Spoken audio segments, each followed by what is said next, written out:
पुढची बातमी पाहूयात। मुख्यमंत्री देवेंद्र फडणवीसांनी केंद्रीय गृहमंत्री अमित शहांची भेट घेतली। पहाटे दिल्लीमध्ये जाऊन दोन्ही नेत्यांमध्ये चर्चा सुद्धा झाली। भेटीमध्ये राष्ट्रवादीच्या विलीनीकरणाबाबत सुद्धा चर्चा झाल्याचं समजतंय।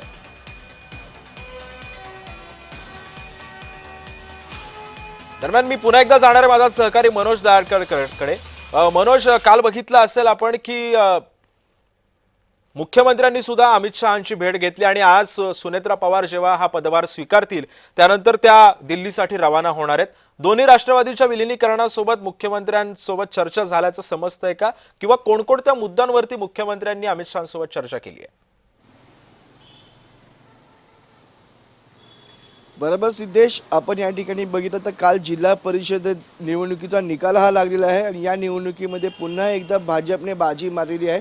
पुन्हा एकदा भाजप हा मोठा पक्ष ठरलेला आहे आणि त्यानंतर मुख्यमंत्री देवेंद्र फडणवीस हे दिल्ली दौऱ्यावरती गेलेले होते आणि त्या ठिकाणी त्यांनी पंतप्रधान नरेंद्र मोदी तसंच केंद्रीय गृहमंत्री अमित शाह आणि राष्ट्रीय अध्यक्ष नितीन नवीब यांची भेट घेतलेली आहे। आणि या भेटीमध्ये आपण बघितलं जे जिल्हा परिषदेचा निकाल या ठिकाणी लागलेला आहे, मोठ्या प्रमाणात यश भाजपाला मिळालेलं आहे। त्या संदर्भात देखील या बैठकीमध्ये चर्चा झाली, त्यांचं अभिनंदन देखील या ठिकाणी करण्यात आलं। आणि त्यानंतर आपण बघितलं तर महत्त्वाचा मुद्दा म्हणजे शरद पवार आणि अजित पवार गट हे विलीनीकरणाबाबत या ठिकाणी चर्चा झाल्याची माहिती या ठिकाणी समोर येत आहे।